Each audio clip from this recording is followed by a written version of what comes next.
ಈ ವರ್ಷದ ಕಿತ್ತೂರು ಉತ್ಸವ 2025ಕ್ಕೆ ಎಲ್ಲರಿಗೂ ಸ್ವಾಗತ ಸುಸ್ವಾಗತ. ಹಾಯ್ ಹಲೋ ನಮಸ್ಕಾರ ಸ್ನೇಹಿತರೆ, ಪ್ರಫುಲ್ ಪ್ರಯಾಗ್ ವ್ಲಾಗ್ ಚಾನಲ್ಗೆ ಸ್ವಾಗತ ಸುಸ್ವಾಗತ. ನೋಡಿ ಸ್ನೇಹಿತರೆ, ಹಾಗೆ ಇನ್ನೊಂದು ಹೇಳೋದು ಮರ್ತುಬಿಟ್ಟೆ, ಎಲ್ಲರಿಗೂ ದೀಪಾವಳಿ ಹಬ್ಬದ ಹಾರ್ದಿಕ ಶುಭಾಶಯಗಳು. ಹಾಗೆ ನೆಕ್ಸ್ಟ್ ಮರುದಿನವೇ ಕಿತ್ತೂರು ಉತ್ಸವ ಸ್ಟಾರ್ಟ್ ಆಗುತ್ತೆ, ಅದಕ್ಕೂ ಕೂಡ ಸ್ವಾಗತ ಹೇಳುತ್ತಾ ಈ ಕಿತ್ತೂರು ಉತ್ಸವದ ಸಿದ್ಧತೆ ಹೇಗೆ ನಡೀತಾ ಇದೆ ಎಂಬುದನ್ನು ಈ ವಿಡಿಯೋದಲ್ಲಿ ತಿಳಿಸಿಕೊಡುವ ಪ್ರಯತ್ನ ಮಾಡ್ತಾ ಇದ್ದೇನೆ. 200 ವರ್ಷಗಳ ಹಿಂದೆ ಕಿತ್ತೂರು ಸಂಸ್ಥಾನದ ರಕ್ಷಣೆಗಾಗಿ ರಾಣಿ ಚೆನ್ನಮ್ಮ ಬ್ರಿಟಿಷರ ವಿರುದ್ಧ ಹೋರಾಡಿ ವಿಜಯ ಸಾಧಿಸಿದ ಸ್ಮರಣಾರ್ಥ ಆಚರಿಸಲಾಗುತ್ತಿರುವ ವಿಜಯೋತ್ಸವ ಹಾಗೂ ಕಿತ್ತೂರು ಉತ್ಸವಕ್ಕೆ ಐತಿಹಾಸಿಕ ಕಿತ್ತೂರು ನಾಡು ಸಿದ್ಧಗೊಳ್ಳುತ್ತಿದೆ. ನೋಡಿ ಸ್ನೇಹಿತರೆ, 3 ದಿನಗಳ ಕಾಲ ವಿಜೃಂಭಣೆಯಿಂದ ಆಚರಿಸಲಾಗುತ್ತದೆ ಎನ್ನಬಹುದು ಈ ಉತ್ಸವವನ್ನು. ಈ ನಮ್ಮ ಕಿತ್ತೂರು ಉತ್ಸವ ಎನ್ನಬಹುದು. ಕಿತ್ತೂರು ಉತ್ಸವವು ಅಂದರೆ ಇದೇ ತಿಂಗಳ ಅಕ್ಟೋಬರ್ 23ರಿಂದ 3 ದಿನಗಳ ಕಾಲ, ಅಂದರೆ 23, 24, 25 ಈ 3 ದಿನಾಂಕಗಳ ಅಂದು ಈ ಕಿತ್ತೂರು ಉತ್ಸವ ನಡೆಯುತ್ತದೆ ಎಂದು ಹೇಳುತ್ತೇನೆ.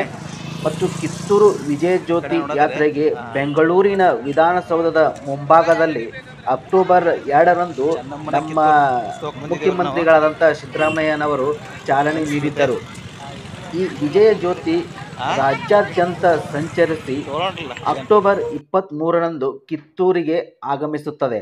ಬೆಳಗ್ಗೆ 11 ಗಂಟೆಗೆ ಜಿಲ್ಲಾ ಉಸ್ತುವಾರಿ ಸಚಿವರಾದಂತಹ ಶ್ರೀ ಸತೀಶ್ ಜಾರಕಿಹೊಳಿ ಅವರು ಈ ಜ್ಯೋತಿಯನ್ನು ಪಟ್ಟಣದ ಕಿತ್ತೂರು ಚೆನ್ನಮ್ಮ ವೃತ್ತದಲ್ಲಿ ಬರಮಾಡಿಕೊಳ್ಳುತ್ತಾರೆ.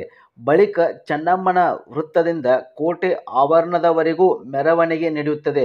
ಈ ಮೆರವಣಿಗೆಯಲ್ಲಿ 50 ವಿವಿಧ ಕಲಾ ತಂಡಗಳು ಮತ್ತು ಆನೆ, ಕುದುರೆ, ರೂಪಕಗಳು, ಪೂರ್ಣಕುಂಭ ಹೊತ್ತ ಮಹಿಳೆಯರು, ಚೆನ್ನಮ್ಮಾಜಿ ಹಾಗೂ ರಾಯಣ್ಣನ ವೇಷಧಾರಿ ವಿದ್ಯಾರ್ಥಿಗಳು ಈ ಮೆರವಣಿಗೆಯಲ್ಲಿ ಪಾಲ್ಗೊಳ್ಳುತ್ತಾರೆ ಎನ್ನಬಹುದು. ಈ ಕಿತ್ತೂರು ಉತ್ಸವವು 3 ದಿನಗಳ ಕಾಲ ನಡೆಯುತ್ತದೆ. ಅಂದರೆ ಇದೇ ತಿಂಗಳ ಅಕ್ಟೋಬರ್ 23, 24, 25 ಈ 3 ದಿನಗಳ ಕಾಲ ಅತಿ ವಿಜೃಂಭಣೆಯಿಂದ ಆಚರಿಸಲಾಗುತ್ತದೆ. ಈ ಕಿತ್ತೂರು ಉತ್ಸವವನ್ನು ಅತಿ ವಿಜೃಂಭಣೆಯಿಂದ ಆಚರಿಸಲಾಗುತ್ತಿರುವುದರಿಂದ ಮುಂಚಿತವಾಗಿಯೇ ಜಿಲ್ಲಾಡಳಿತ ಸಕಲ ಸಿದ್ಧತೆ ಮಾಡಿಕೊಳ್ಳುತ್ತಿರುವ ದೃಶ್ಯವನ್ನು ನೀವು ಈ ವಿಡಿಯೋದಲ್ಲಿ ನೋಡ್ತಿರಬಹುದು. ಸಾಕಷ್ಟು ಸಂಖ್ಯೆಯಲ್ಲಿ ಇದಕ್ಕೆ ಸಿದ್ಧತೆ ಮಾಡಿಕೊಳ್ಳುತ್ತಿರುವಂತಹ ಕಾರ್ಮಿಕರನ್ನು ನೀವು ನೋಡ್ತಾ ಇರಬಹುದು. ಹಾಗೆ ಪೊಲೀಸರ ಬಂದೋಬಸ್ತನ್ನು ಸಹ ಈಗಿಂದಲೇ ತಯಾರು ಮಾಡಿಕೊಳ್ಳುತ್ತಿರುವಂತಹ ದೃಶ್ಯಗಳು ನಾವಿಲ್ಲಿ ಕಾಣಬಹುದು. ಮತ್ತು ಈ ಉತ್ಸವಕ್ಕೆ ಸಾಕಷ್ಟು ಸಂಖ್ಯೆಯಲ್ಲಿ ಜನಸಮೂಹ ಹರಿದು ಬರುವ ಸಾಧ್ಯತೆ ಇರುತ್ತದೆ.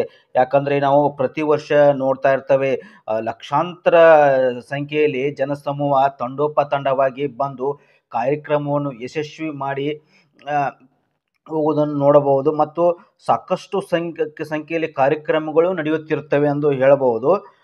ಇದೇ ಸಂದರ್ಭದಲ್ಲಿ ಕಿತ್ತೂರು ಗ್ರಾಮ ಅಂದರೆ ಪೂರ್ತಿ ಕಿತ್ತೂರು ಗ್ರಾಮ ದೀಪಾಲಂಕಾರಗಳಿಂದ ಕಂಗೊಳಿಸುತ್ತಿರುತ್ತದೆ. ಇದನ್ನು ರಾತ್ರಿ ಹೊತ್ತು ನೋಡಲಿಕ್ಕೆ ತುಂಬ ಕಣ್ಣಿಗೆ ಒಂಥರ ಹಬ್ಬದ ರೀತಿಯ ವಾತಾವರಣವನ್ನು ನಾವು ನೋಡಬಹುದು ಈ ಗ್ರಾಮದಲ್ಲಿ. ಮತ್ತು ಬೃಹತ್ತಾದ ವೇದಿಕೆ, ವ್ಯಾಪಾರ ಮಳಿಗೆಗಳು, ಸಾಂಸ್ಕೃತಿಕ ಕಾರ್ಯಕ್ರಮಗಳಂತೂ ಸಾಕಷ್ಟು ನಡೀತಾ ಇರ್ತವೆ ಇದೇ ಸಂದರ್ಭದಲ್ಲಿ ಅಂತೂ ನಾನು ಹೇಳಕ್ಕೆ ಇಷ್ಟಪಡ್ತೀನಿ.